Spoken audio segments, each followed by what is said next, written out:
Hello and welcome to a short video on Islam and relationships and families. This is obviously part of the thematic units that you will have studied. Right, so a lot of this section is a comparison to Muslim attitudes to various topics with life in contemporary Britain. For example, gender equality and stereotyping. As with any other religious perspective, it's important not to make sweeping generalizations. For example, not all Muslims would necessarily agree with homosexuality in the same way as not all Christians would agree with it. And it goes to say that you should be able to support your arguments with appropriate quotes. These don't need to be fully accurate, but should be relevant to the topic. And I would also say that examiners are looking for you to say things like the Bible says or the Quran says, etc. Right, so let's deal with the first topic, human sexuality. So, human sexuality is the way in which humans see themselves as sexual beings. Now, for the vast majority of people, this is within a heterosexual relationship, in other words, between a man and a woman. So in the UK, homosexuality was illegal right up until 1967. Whilst things have moved on, there's still a degree of prejudice and discrimination, although it's generally accepted. In contrast, in Islam, homosexuality is seen as against God's will.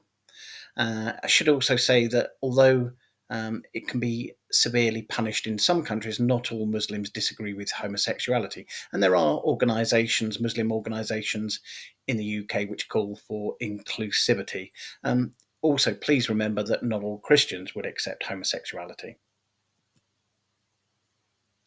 In terms of marriage and divorce, marriage is basically seen, as with most religions, as the foundation of family life, and especially important to God, always between a man and a woman, and again, you might want to contrast that with Christian views.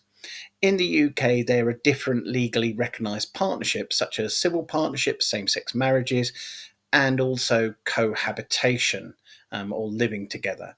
None of those would be regarded or recognised as by Muslims as having the same status as a marriage. In the case of divorce, Muslims would regard the end of a marriage to be hateful to God, but they do allow it. There should, however, be an opportunity for reconciliation, and if a marriage is irretrievable, remarriage is also permissible. With regard to sex outside of marriage or before marriage, sex is basically regarded as a gift from God and it's to be treated specially. Both sex before marriage and sex outside of marriage, in other words, adultery, are considered to be sinful. In the case of sex outside of marriage, that's considered to go against the commitments made by the couple and, according to Sharia law, should be punished by stoning to death. Again, it's really important here not to confuse the two concepts. So, sex before marriage is generally accepted. Sex outside of marriage, although not illegal, is seen as morally unacceptable. Again, you might want to look at the different views in Christianity, such as liberal Christians who would accept sex before marriage for a variety of reasons. With regard to contraception, contraceptives are a means to avoid pregnancy, and they can either be artificial or natural. In Islam, contraception is discussed in the context of a marriage and family planning. There are no specific teachings in the Quran, and one view is that it's acceptable to avoid hardship. Another view is that God would provide for the family. When it comes to the nature of families, in general, a family seen as the best environment for children. Whilst the nuclear family in the UK remains popular, it's increasingly common to see single parent families, step families, and same sex parents.